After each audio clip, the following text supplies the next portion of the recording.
This video was brought to you by CuriosityStream. The news is pretty miserable at the moment. There's the war in Ukraine, floods in Pakistan, and droughts across both Europe and China.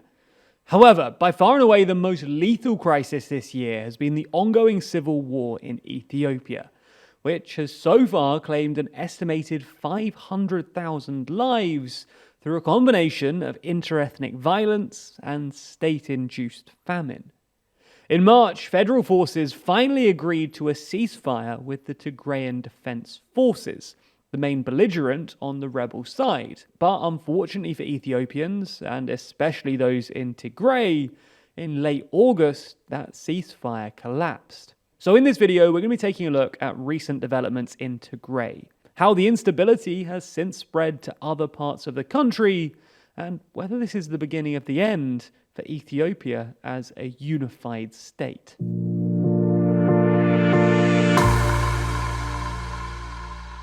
Before we get into it, we should say we've done a fair few videos on this topic in the past. So if you want to know more about the history of the conflict, then go and check out some of those.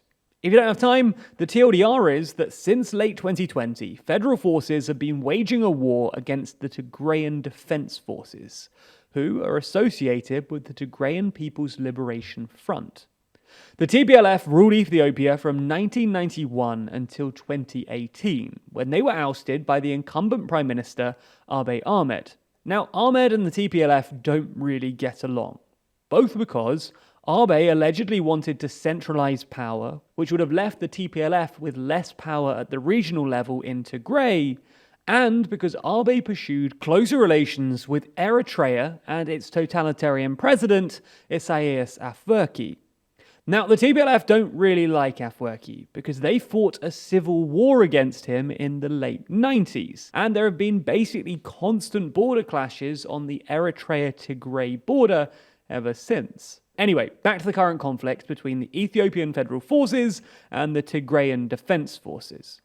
Now, while the TPLF originally had the upper hand, making steady progress south towards the capital, in late 2021, Abiy started buying arms from at least 4 countries, and promptly overwhelmed the TPLF. In March 2022, with the TPLF retreating, the two sides agreed to a ceasefire. But unfortunately for everyone, in late August this ceasefire collapsed, and fighting between the two sides restarted.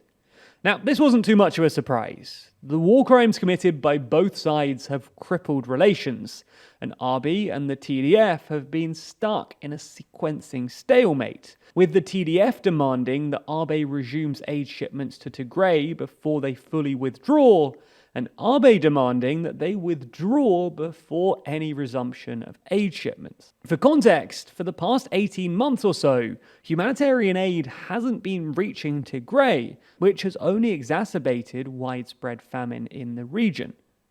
Now, those in Tigray claim that Abiy is withholding food and aid in order to pressure the TPLF into a surrender, while Abiy has predictably denied this, instead blaming the TPLF.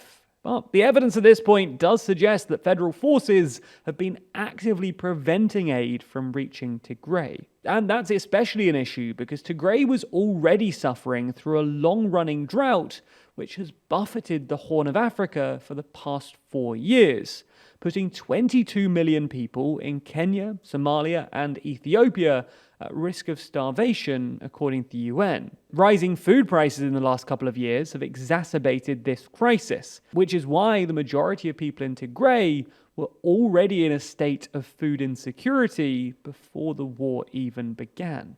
As a consequence, nearly 40% of the region's 6 million inhabitants now face an extreme lack of food. Researchers from Belgium's Ghent University estimate that as many as 200,000 people have already died in the famine, on top of a further 100,000 deaths from a lack of healthcare, and an estimated 100 people who are dying of starvation every single day. Worryingly then, aid shipments are still struggling to get into Tigray, and if fighting restarts, the catastrophic famine will almost definitely continue. More worrying still, the civil war has apparently destabilized the rest of the country. Now, this is largely because both sides have appropriated local ethnic militias to help their cause. The TPLF, for example, have joined forces with 8 other anti-Abe groups to form the Tigrayan Defense Forces, while Abe's forces have formed an implicit alliance with the Eritrean forces and the northern and ethnic Amhara militias known as the Fano in central Ethiopia. Now, obviously putting all of these ethnic militias on a war footing hasn't been good for interethnic tensions in Ethiopia, and there's been renewed violence in Oromia, the country's largest region and home to the Oromo people, which represents about 34% of Ethiopia's population. While Abe himself is an Oromo descendant, his government's de facto alliance with the Fano has deeply upset the Oromo, not least because the Fano have been accused of various atrocities against the Oromo.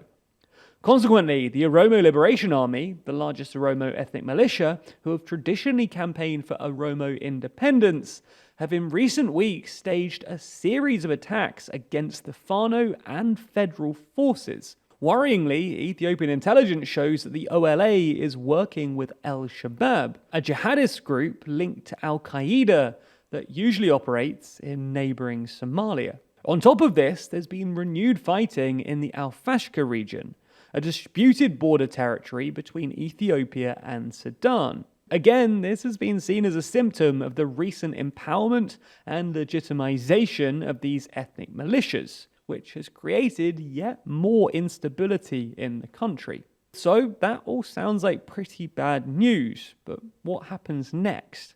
Well, as things stand, there's a genuinely non-trivial chance of Ethiopia collapsing.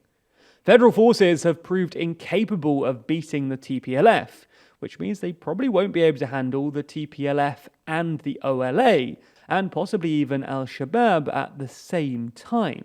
Interethnic tensions are also rising, and with the international community less keen on intervention at the moment and preoccupied with the war in Ukraine, it's likely they won't receive the help they might expect. This is a tragic and terrifying fall from grace for a country that was only years ago seen as Africa's next economic powerhouse, with its leader in receipt of a Nobel Peace Prize. Well, I'll have to update you on what happens next as it plays out, but for now, it looks like things are getting worse in Ethiopia, and a complete collapse doesn't look entirely impossible. If that's not enough TLDR for you, then you can find more exclusive TLDR content only on Nebula. That's a streaming service we made with our creator friends, and where you can find a whole bunch of TLDR videos, which will never make it to YouTube. You can also find a ton of our other videos there ad-free, and get some of our videos early before anyone else. Signing up also really helps the channel, and helps us make more content, not just for Nebula subscribers, but for everyone else too. So if you want more from us and support the channel, then you can get access to Nebula for less than $15 a year with the Nebula Curiosity Stream bundle. Let me explain. We've partnered with the superb streaming service Curiosity Stream, where you can find a bunch of great documentaries about all kinds of fascinating topics. Now, if you sign up to their service today using our link, then you'll get Nebula included absolutely free. That's both streaming services for less than $1 a month. A crazy good deal to get all of these documentaries on Curiosity Stream and more from TLDR on Nebula. If you're interested, then the link is in the description. And thanks so much for your support.